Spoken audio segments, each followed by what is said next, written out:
അങ്ങനെ ക്രിക്കറ്റ് ആരാധകർ കാത്തിരുന്ന ദിവസമെത്തി. ഇന്നാണ് ഇന്ത്യ ഇംഗ്ലണ്ട് സെമിഫൈനൽ പോരാട്ടം. രാത്രി 8 മണിക്കാണ് മാച്ച് ആരംഭിക്കുന്നത്. ഇന്നത്തെ മാച്ചിൽ ഇന്ത്യക്ക് ജയിച്ചേ മതിയാവൂ. 2022 ഒരു പ്രതികാരം ഇന്ത്യക്ക് തീർക്കാനുണ്ട്. അന്ന് സെമിഫൈനലിലാണ് ഇംഗ്ലണ്ട് ഇന്ത്യൻ ടീമിനെ തോൽപ്പിച്ചത്. ഇപ്രാവശ്യം ഇന്ത്യ എല്ലാ പ്രതികാരങ്ങളും തീർത്താണ് വേൾഡ് കപ്പിൽ മുന്നോട്ട് പോകുന്നത്. ആദ്യം ഓസീസിനെ പുറത്താക്കി. ഇനി ഇന്ത്യക്ക് മുന്നിൽ ഇംഗ്ലണ്ടാണുള്ളത്. അപ്പോൾ ഇന്നത്തെ ഇന്ത്യ ഇംഗ്ലണ്ട് മാച്ചിൻ്റെ കംപ്ലീറ്റ് പ്രിവ്യൂ ആണ് നമ്മൾ ഇന്നത്തെ വീഡിയോയിൽ നോക്കുന്നത്. ഇത്തരം ക്രിക്കറ്റ് ന്യൂസിന് വേണ്ടി ഈ ചാനൽ മറക്കാതെ സബ്സ്ക്രൈബ് ചെയ്യൂ.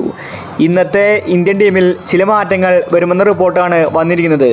രോഹിത് ശർമ്മ പ്ലാൻ ബി തയ്യാറാക്കുകയാണ്. എന്ത് വില കൊടുത്തും ഇന്നത്തെ മാച്ച് ജയിക്കേണ്ടതുണ്ട്. ഇംഗ്ലണ്ട് നിസ്സാരക്കാരല്ല. ഇന്ത്യക്കെതിരെ കളിക്കുമ്പോൾ അവർക്ക് പ്രത്യേക ഊർജ്ജമാണ്. ഇംഗ്ലണ്ട് എപ്പോഴും ഇന്ത്യൻ ടീമിനെ തോൽപ്പിക്കാറുണ്ട്, പ്രത്യേകിച്ച് ജോസ് ബട്ട്ലർ ഇപ്പോൾ മികച്ച ഫോമിലാണ്. അതുപോലെ ഓപ്പണിങ്ങിൽ സാൾട്ടുമുണ്ട്. ഈ രണ്ട് താരങ്ങളെ ഒതുക്കാൻ സാധിച്ചാൽ ഇന്ത്യക്ക് ഇന്നത്തെ മാച്ച് ജയിക്കാൻ സാധിക്കും. ഇനി ഇന്ത്യയുടെ ടീമിലോട്ട് വന്നിട്ടുണ്ടെങ്കിൽ ചില മാറ്റങ്ങൾ വരുമെന്ന റിപ്പോർട്ടാണ് വന്നിരിക്കുന്നത്. രോഹിത് ശർമ്മ സാധാരണ വിജയിച്ച ടീമിനെ മാറ്റാറില്ല. എന്നാൽ ഇപ്പോൾ രോഹിത് ശർമ്മ മറ്റൊരു ടീമിനെ ഇറക്കാൻ പോവുകയാണ്. സെമി ഫൈനലിൽ ഇംഗ്ലണ്ടിനെ ഒതുക്കാൻ 2 പുതിയ താരങ്ങളെയാണ് ടീമിലേക്ക് എടുക്കുന്നത്.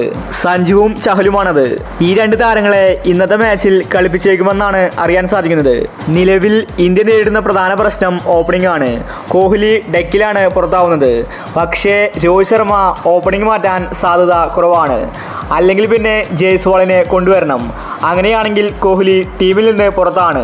ജയ്സ്വാൾ, സഞ്ജു, ചഹൽ ഇവരിൽ ആർക്കെങ്കിലും ഇന്ന് ചാൻസ് കിട്ടാൻ സാധ്യത കൽപ്പിക്കപ്പെടുന്നുണ്ട്. അപ്പോൾ ഇന്ത്യയുടെ പ്ലേയിങ് 11 നോക്കാം. രോഹിത് ശർമ്മ, ജയ്സ്വാൾ, ഋഷഭ് പന്ത്, സൂര്യകുമാർ, പാണ്ഡ്യ, സഞ്ജു, ജഡേജ, അക്ഷർ പട്ടേൽ, ഹർഷദീപ് സിംഗ്, കുൽദീപ്, ജസ്പ്രീത് ബുംറ. ഇനി ജഡേജയെ മാറ്റി ചഹലിനെ കൊണ്ടുവരുമോ എന്നത് നോക്കി തന്നെ കാണേണ്ടി വരും. അപ്പോൾ ഇന്നത്തെ മത്സരത്തിൽ ഇന്ത്യ ജയിക്കുമോ ഇംഗ്ലണ്ട് ജയിക്കുമോ? നിങ്ങളുടെ അഭിപ്രായങ്ങൾ താഴെ കമന്റ് ചെയ്യുക. ഇത്തരം ക്രിക്കറ്റ് ന്യൂസിന് വേണ്ടി ഈ ചാനൽ മറക്കാതെ സബ്സ്ക്രൈബ് ചെയ്യൂ.